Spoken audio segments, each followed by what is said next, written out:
Welcome to The Inquiry. I'm Charmaine Cozier. Each week, 4 experts, 1 question and an answer.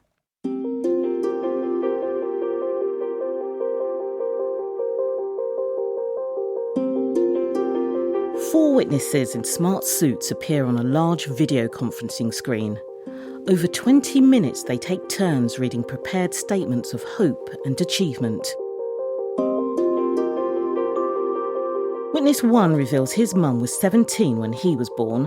Together with his adoptive dad, a Cuban immigrant, they worked hard to make me who I am.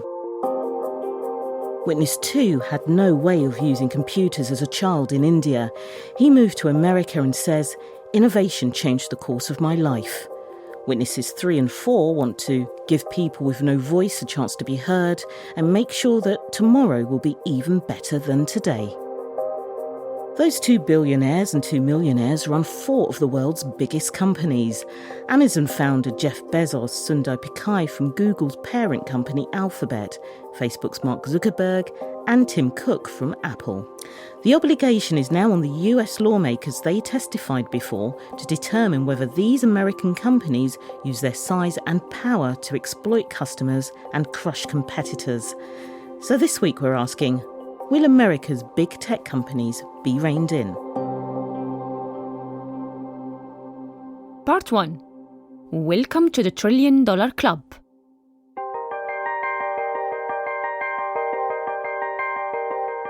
They are worth over $1 trillion each, with the exception of Facebook. Tommaso Valetti is Professor of Economics at Imperial College London. He says it's crucial to understand that these companies aren't just big, they're really, really big. Amazon is going to soon reach $2 trillion in market capitalization. So $1 trillion is 1,000 billions. It's a very large number that many of us cannot even understand what that means. The coronavirus pandemic is destroying millions of businesses around the world. But not these ones, they're even stronger. Amazon, Apple and Facebook all reported record profits in their latest quarterly results for April, May and June. Alphabet's turnover dipped over the same period because Google's advertising customers held back on spending, but it still made a profit of $7 billion. Another challenge to taming big tech is they operate in more than one lane.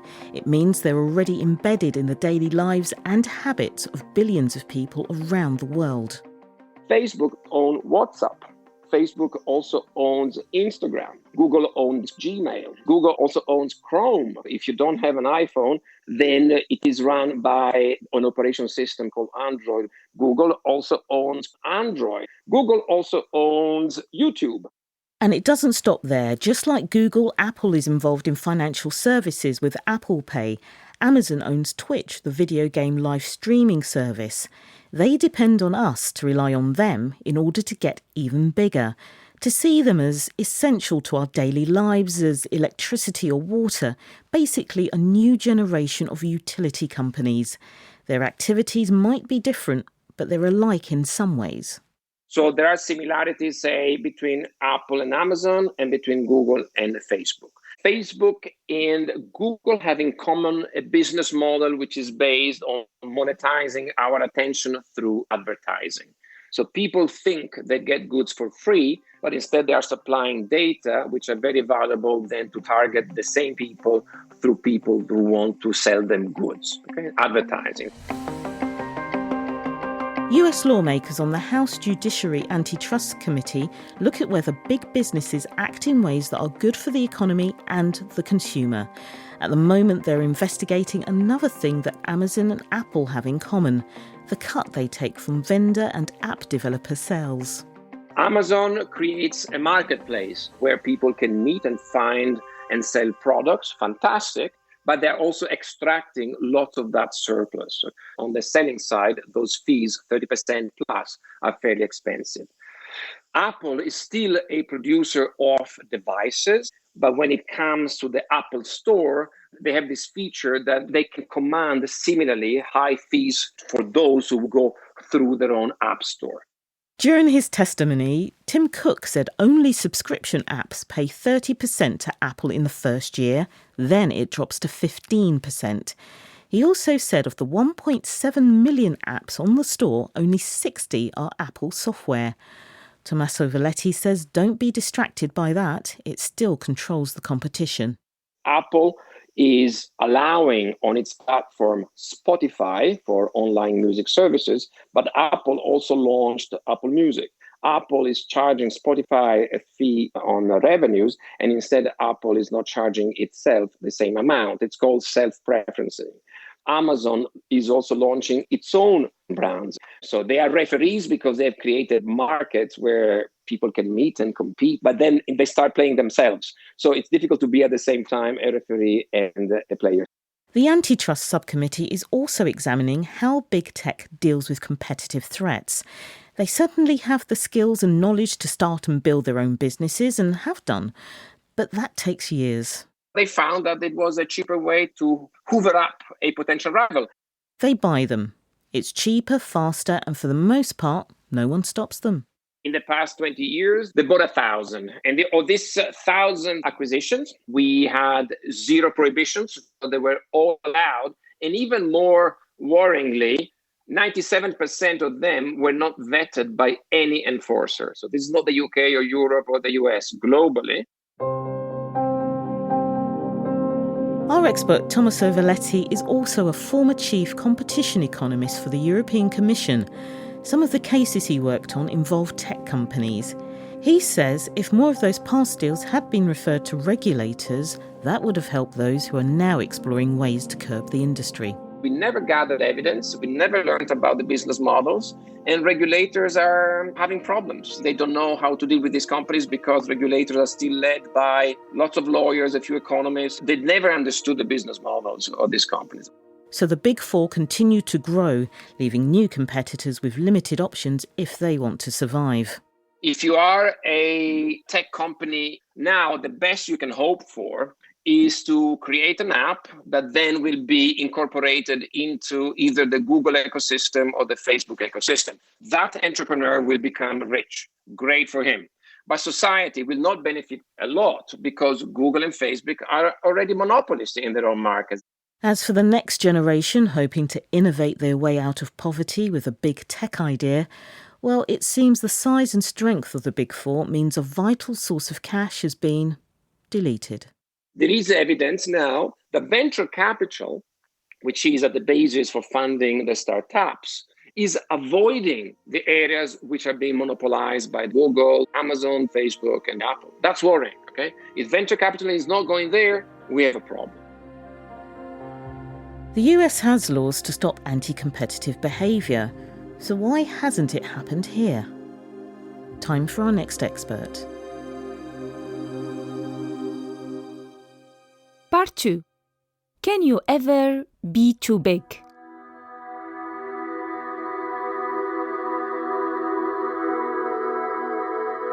For a long time, we've been concerned with price. That's kind of our proxy for what consumers want. Consumers want low price.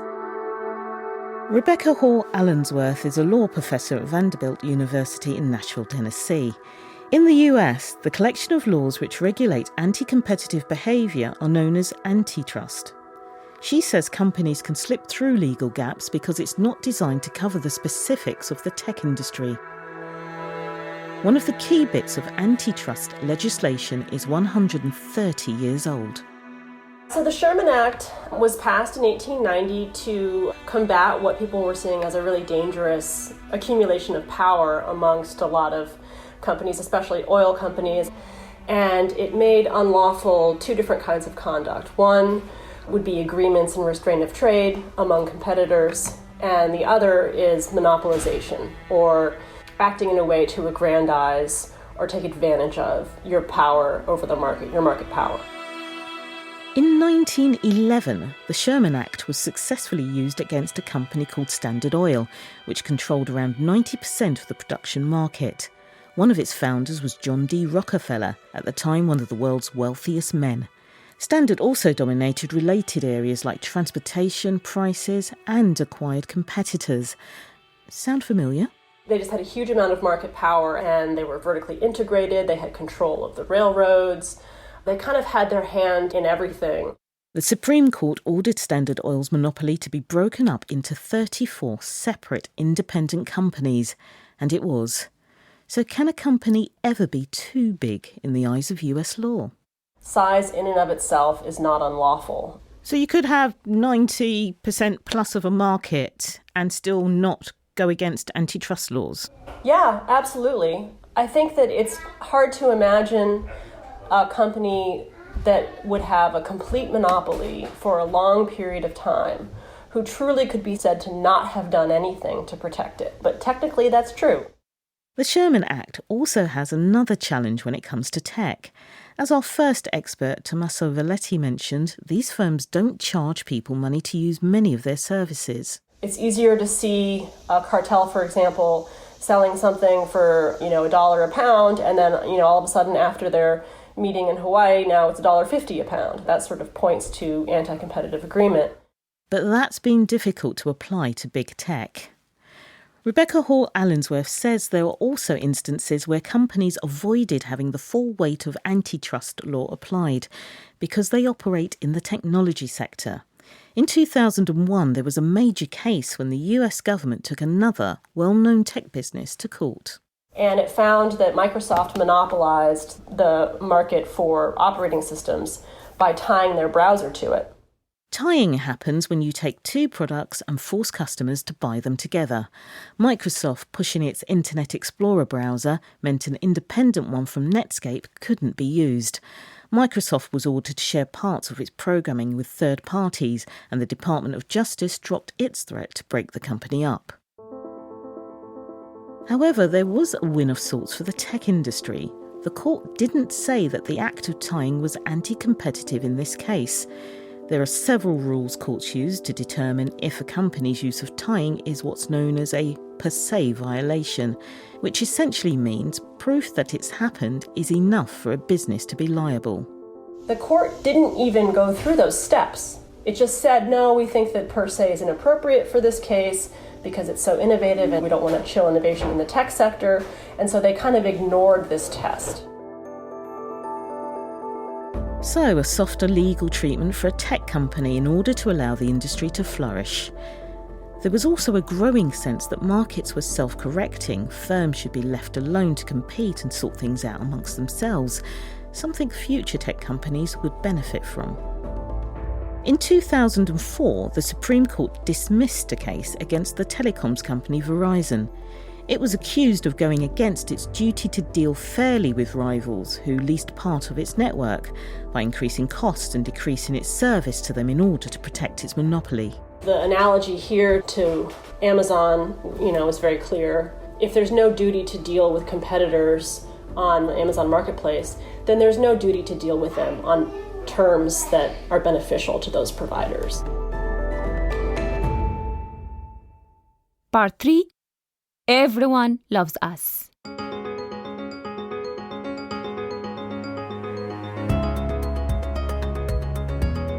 Tim Wu is a professor at Columbia Law School and author of a book called The Curse of Bigness.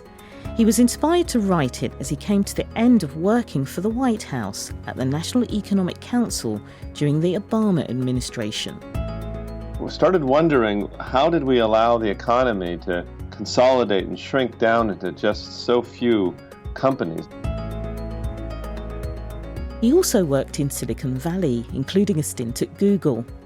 We heard from our first expert, Tommaso Velletti, how these companies got big. Tim Wu is interested in why they've managed to survive for so long while avoiding intense scrutiny from lawmakers, until now. He says they've used a tight narrative to control how they're perceived. The backstories of tech companies and their founders tend to be noble and non-threatening.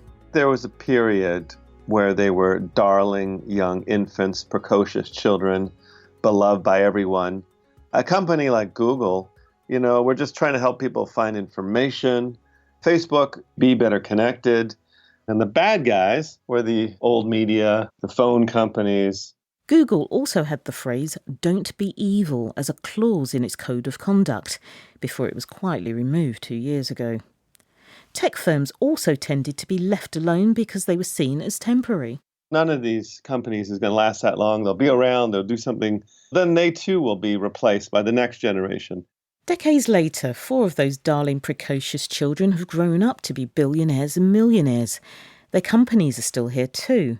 So what happened? I do think they had a more realistic sense of what was going on here, that there were only going to be a few winners. And the warm and friendly talk of competition for everyone was basically for suckers. We heard from our previous expert, Rebecca Hall-Allensworth, how legislation breaks allow tech companies to grow without consequences. Tim Wu says they're hoping political influence will keep it that way. They essentially hired lobbyists and so forth and had a DC operation, but it was always understood as defensive because evil creatures from the 20th century were out to get this beautiful dream from California. The tech firms have changed in size and strength, but their overall briefing to lawmakers remains the same. There's nothing to see here, we're harmless.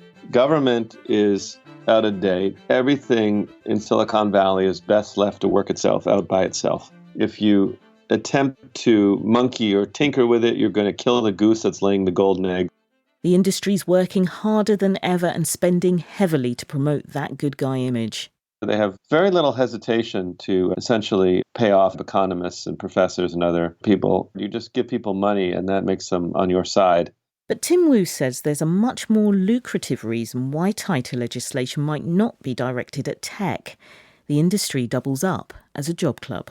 In DC, if you're looking for a good job after government, you start thinking, well, maybe I could work at Facebook.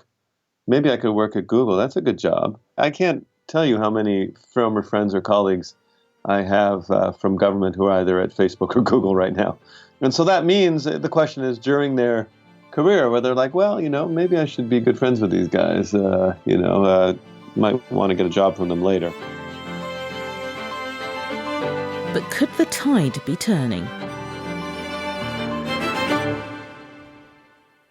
Part 4. Republicans and Democrats United.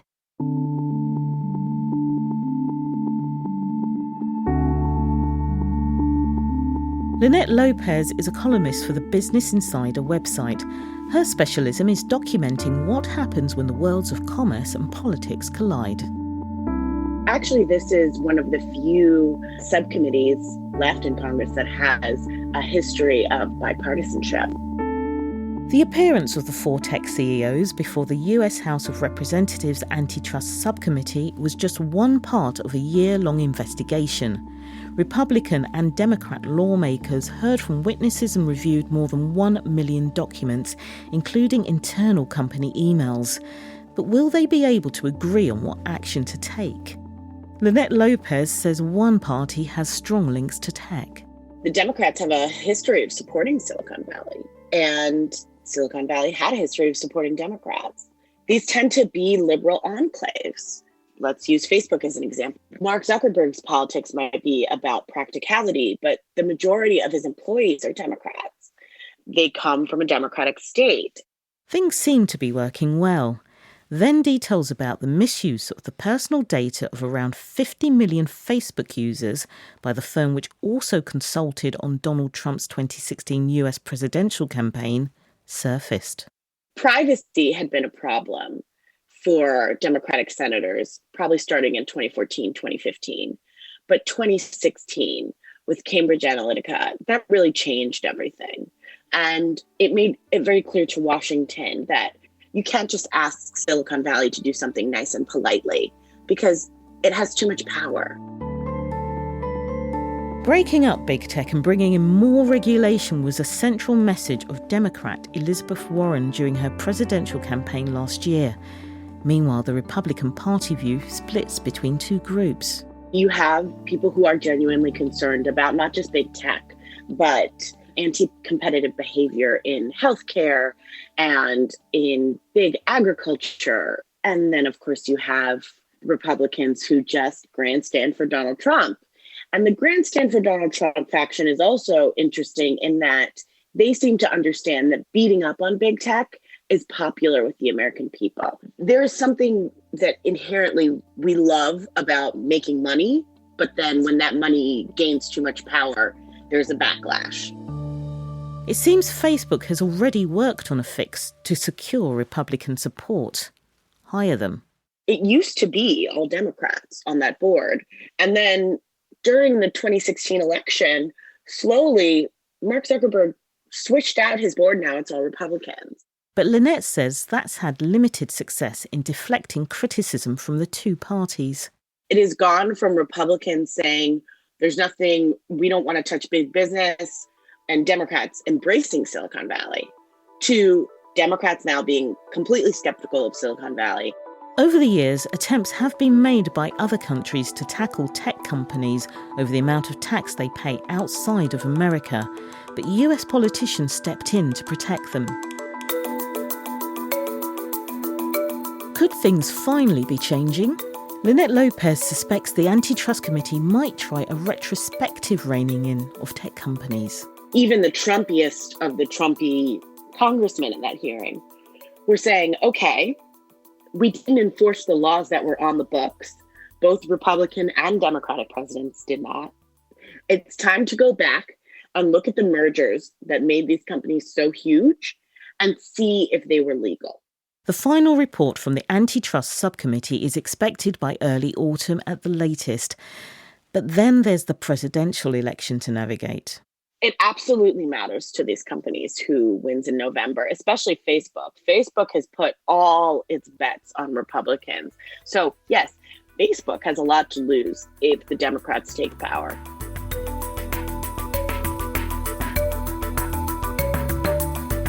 Will America's big tech companies be reined in? Their flaws have been exposed. The political mood in America is shifting. Australia, Germany and the UK are other countries which have looked at antitrust issues in this industry. The case for taming tech is clear. The extent to which that happens depends on how it's done. Regardless of whether existing or new laws are used, the penalties need to be harsh for it to work. Forcing bits of a company to be sold or ordering a change in a business model will spook a CEO more than a fine, which trillion-dollar businesses can pay off in a minute. The numerous service and business areas they cover make this a job for more than one industry regulator. Several may have to work together. What happens next will be determined by the contents of the Antitrust Subcommittee report and the result of the US presidential election. This edition of The Inquiry was presented by me, Charmaine Cozier. It was produced in London by Bob Howard. How was it that a man who wanted to help the world ended up conceiving and developing the world's first atomic bomb? How did the magic and beauty of scientific discovery become a force for destruction and despair? I'm Emily Strasser, and for years I've been troubled by the fact that my own grandfather worked on the bomb that killed hundreds of thousands in Hiroshima 75 years ago. To try and make sense of it all, I've been tracing the career of Leo Szilard, a physicist who came up with the idea of a nuclear chain reaction and campaigned for the development of the bomb, only to then campaign for it not to be used. You can hear his story and mine in The Bomb, a podcast from the BBC World Service. Just search for The Bomb wherever you get your podcasts.